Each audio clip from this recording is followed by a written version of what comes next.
আমি তোমাকে নিচ্ছি না, সিরিয়াল তুমি পিছিয়ে করেছো, ঘুরে তারপর নিচ্ছি ভাই।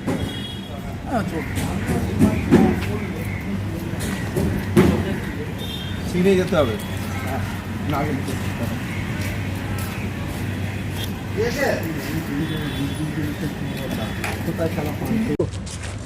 ভালো আছি, খুব ভালো মানে ভালো থাকার চেষ্টা করছি। এমনিতে তো ভালো থাকারই কথা, কিন্তু আমাদের আশপাশে যা যা ঘটছে, প্রতিনিয়ত ঘটে চলেছে, তার অভিঘাত এসে পড়ে আমাদের উপর। সেই সব নিয়ে একটু চিন্তিত, কিন্তু তার মধ্যে ভালোই আছে। তোমরা? ভালো ভীষণ ভালো আছি, ঠিকঠাক চলছে সব। আর মধ্যমণি? দারুণ শুটিং ভালো চলছে, ব্যাস আর কি চাই। জমজমাট গল্প দুই বাংলার একটা মিলের মাধ্যমে দেখানো হচ্ছে, ঠিক কোথায় দাঁড়িয়ে রয়েছে তোমার তো দেখতে পাচ্ছি একটু জমজমাট মানে বড়বেশের মতন সহযোগী হিসাবে কি চলছে কি বলো? না, বড়বেশে না, মানে আমরা বড়বেশের সহযোগী। হ্যাঁ, তো বরের বাবা ভিতরে আছে, কনের বাবা আমাদের সামনেই দাঁড়িয়ে আছে। আর ভাইপোদের তো উৎসাহ খুবই আর কি। আমার উৎসাহ আজ নেই তা না, কিন্তু একটা এমন পরিস্থিতি তৈরি হয়েছে যে আনন্দটা সকলে মিলে করার কথা ছিল, সেইটাই কোথাও একটা ছেদ পড়েছে বলে আমার মনে হচ্ছে, এবং সেটা নিয়ে সকলে একটু মনমরা হয়ে আছে। উল্লাসটা প্রকাশ করতে পারছে না, বা সেই রকম পরিস্থিতি নেই, এরকম একটা ব্যাপার তৈরি হয়েছে, তাই না? একটা মনমরা সিচুয়েশনে দাদার ভাই বিয়েটা হচ্ছে, তো আমরা যতটা আনন্দ করবো ভেবেছিলাম সেই আনন্দটা করতে পারছি না, তো এটাই হচ্ছে ব্যাপার।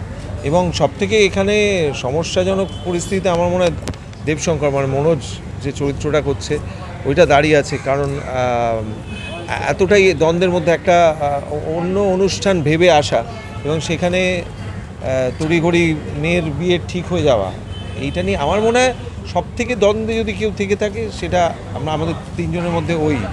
হ্যাঁ, মানে বিয়ে বাড়ি খেতে এলাম, বিয়ে বাড়ি খেতে এসে মেয়ের বিয়ে দিয়ে চলে যেতে হচ্ছে, এরকম তো আগে কখনো কারোর সাথে হয়েছে বলে জানি না। এবং সেটা অনেক ডামাডোল, অনেক মানে টানাপোড়েন, সব কিছুর মধ্যে সিদ্ধান্ত নিতে হয়েছে চটজলদি, কয়েক মিনিটের মধ্যে সিদ্ধান্ত নিয়ে জানাতে হয়েছে। তো খুব টেনশনে আছি যে আর আমরা তো এদেশের নই, তো বাংলাদেশ ফিরে যেতে হবে আবার। এই অবস্থায় বাংলাদেশ ফিরে যাব খুবই কঠিন ব্যাপার, কিন্তু তাও মানে যেতে তো হবে নিজের দেশে ফেরা। আর মেয়েকে এখানে রেখে যাচ্ছি, আর আমি ইচ্ছে করলেই চাইলেই যে আমি চলে আসতে পারবো সেটাও তো সম্ভব না। একটা চিন্তায় আছি যে কি হবে কি হয়। ওদের বাড়িতে মেয়েকে দিয়ে যাচ্ছি, আমার মানে একটা নিশ্চিন্ত যে ভরসা করি। হ্যাঁ, না মেয়ে সাবধানেই থাকবে, সেটা নিয়ে কোনো সন্দেহ নেই। এবং আমাদের আনন্দ করার যে ব্যাপারটা এখানে আমাদের যে পক্ষ থেকে একটা কোথাও একটা ভাগ দেখা যাচ্ছে, আস্তে আস্তে বোঝা যাচ্ছে যে কেউ মনে মনে সমর্থন করছে এই বিষয়টা, কেউ মনে মনে মেনে নিতে পারছে না মন থেকে। তো সেইটার মাঝখানে আমরাও পড়েছি। আমি আমার এই ভাইপো একটু পক্ষেই আছি যে ঠিক আছে, মানে ও যদি ভেবেচিন্তে বিয়ে করে থাকে বা এই সিদ্ধান্তটা ভেবেচিন্তে নিয়ে থাকে তাহলে আমাদের কোনো আপত্তি নেই। কিন্তু যেহেতু বাড়ির অনেকের অমতে এই বিষয়টা হচ্ছে, সেহেতু আমাদের মনে একটা সংশয় থেকে যাচ্ছে যে ভবিষ্যতে কি হতে চলেছে এই পর্যন্ত। আর অফস্ক্রিন বন্ডিং বলো, এক ছাদের তলায় এতজন পোস্টার। না, অফস্ক্রিন বন্ডিং মানে মনোজের সঙ্গে আমাদের দীর্ঘদিনের সম্পর্ক, এবং সেই সম্পর্কটা ইন্ডাস্ট্রির বাইরের থেকে, কারণ ওর থিয়েটার করতো আর আমিও মানে শুরুতে থিয়েটার দিয়েই আমাদের শুরু। তা মাঝে মাঝে আমাদের ওর সঙ্গে গিরিশ মঞ্চ থেকে ফেরার সময় দেখা হয়েছে, এরকম আমরা যখন একসঙ্গে কাজ করে একদম গোড়ার দিকের সম্পর্ক। ওর আমাদের মধ্যে সবথেকে অভিজ্ঞ এবং প্রবীণ ও, কি সেই জন্য বলতে পারবে যে আমাদের জুনিয়রদেরও অ্যাক্টিং ওর কেমন লাগছে। হ্যাঁ, মানে মেকআপ রুম শেয়ার করতে কিরকম লাগতে পারে। বলেন তো। এটা পুরো ড্রিম কাম ট্রু এর মতো আমার কাছে, মানে আমি কোনোদিনও ভাবিনি এনাদের সাথে কাজ করার সুযোগটা পাবো, বাট পেয়েছি।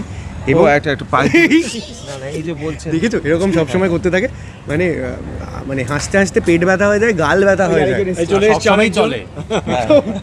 তো সারাদিন মেকআপ রুমে এরকম চলতেই থাকে। আর সব থেকে বেশি হচ্ছে যে আমি শিখতে পারছি কত কিছু প্রতিদিন এনাদের থেকে, তো শিখতে পারছি প্লাস কাজ করছি প্রফেশনালি, মানে এর থেকে বেশি কিছু, এর থেকে বেটার কি হতে পারে আমার জন্য, আমি তো জানি না। আমিও জানি না, মানে স্টার হতে গেলে বা স্টার হলে এরকম বিনয় থাকতে হয়। তবে এই যে আমরা যে প্রতিনিয়ত আমি আর মনোযোগ থেকে শিখে যাচ্ছি, যে সেই জিনিসটা অন্যভাবে আমাদের থেকে উনি শিখছেন, এইটা আমাদের কাছে একটা সবচেয়ে বড় পাওয়া। আমি একটা জিনিস শেয়ার করতে চাই, সেটা হচ্ছে এটা আমার নিজস্ব একটা ফিলিং। জেনারেলি আমরা একা থাকলে বা যদি কম মানে আমাদের যদি সেই মানে গ্রুপটার মধ্যে বন্ডিং না থাকে, আমরা সবাই মোবাইলের মধ্যে ঢুকে যাই।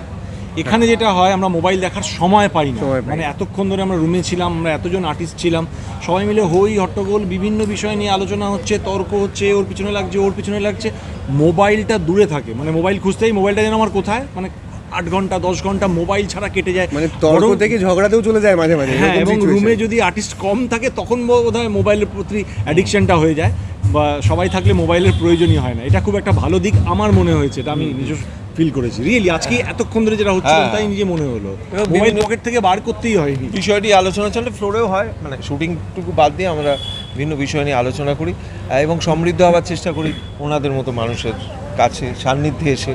এইটা একটা বড় পাওনা এই কাজটা করতে এসে। এই উনি আপনি চলতে থাকুন, ফাইনালি দর্শকদের কি বলবে, আগামী দিনে কি চমক আসছে? চমক বলতে হয়তো দর্শকরা জেনেছেন কি না জানি না, হয়তো হ্যাঁ জেনে গেছেন, আমি যা দেখলাম আজকের এপিসোড অনুযায়ী তো জেনে গেছেন যে আমাদের রোদ্দুরের বিয়েটা যার সাথে হওয়ার কথা ছিল হচ্ছে না, আর মানে আমার মেয়ে ময়না তার সাথে এই বিয়েটা হতে চলেছে। এবার হওয়ার পর কি হবে ওই যে আবার বললাম, আমি ওদের হাতে তুলে দিয়ে যাচ্ছি, ওদের পরিবার ওদের বাড়িতেই দিয়ে যাচ্ছি আমার মেয়েকে। এবার তারপর কি হবে, আপনাদের আশীর্বাদ আপনাদের ভালোবাসা থাকলে ভালো থাকবে, আশা করবেন, একটু আশীর্বাদ দেবেন আমার মেয়েকে, ভালোবাসবেন, যাতে ভালো থাকে আমার মেয়ে, এইটুকুই। এবং আরো আশীর্বাদ চাই যাতে তুমিও বারবার ফিরে আসো আমাদের বাড়িতে। হ্যাঁ মানে ওই আর কি, মানে এই পাসপোর্টের একটা ঝঞ্ঝাট রয়েছে, পাসপোর্টের ঝঞ্ঝাটটা যদি না থাকতো তাহলে তো আমি আর থেকেই যেতাম। হ্যাঁ, এখন আমাদের এই চমকের ব্যাপারে শেষে বলতে চাই যে আমাদের জন্য অনেক চমক অপেক্ষা করছে এবং স্বভাবতই আমাদের জন্য যে চমক রয়েছে সেটা দর্শকরাও আগ্রহ নিয়ে অপেক্ষা করে থাকবেন যে আমরা আমাদের কাছে কোনটা চমক আর কি। তো একটাই কথা বলবো, আমাদের সকলের একটাই কথা যে দেখতে থাকুন পুবের ময়না সন্ধে 6টার সময়, সোম থেকে রবি, মানে রোজ রোজ রোজ প্রত্যেক দিন জি বাংলায়। জি বাংলা। জি বাংলা। হ্যাঁ, এবং আমাদের মতো আমাদের সঙ্গে যিনি আছেন তার সান্নিধ্য পাওয়াটা একটা আমাদের সৌভাগ্যের বিষয়। আপনারাও সমৃদ্ধ হতে থাকুন। ধন্যবাদ। Thank you thank you thank you thank you.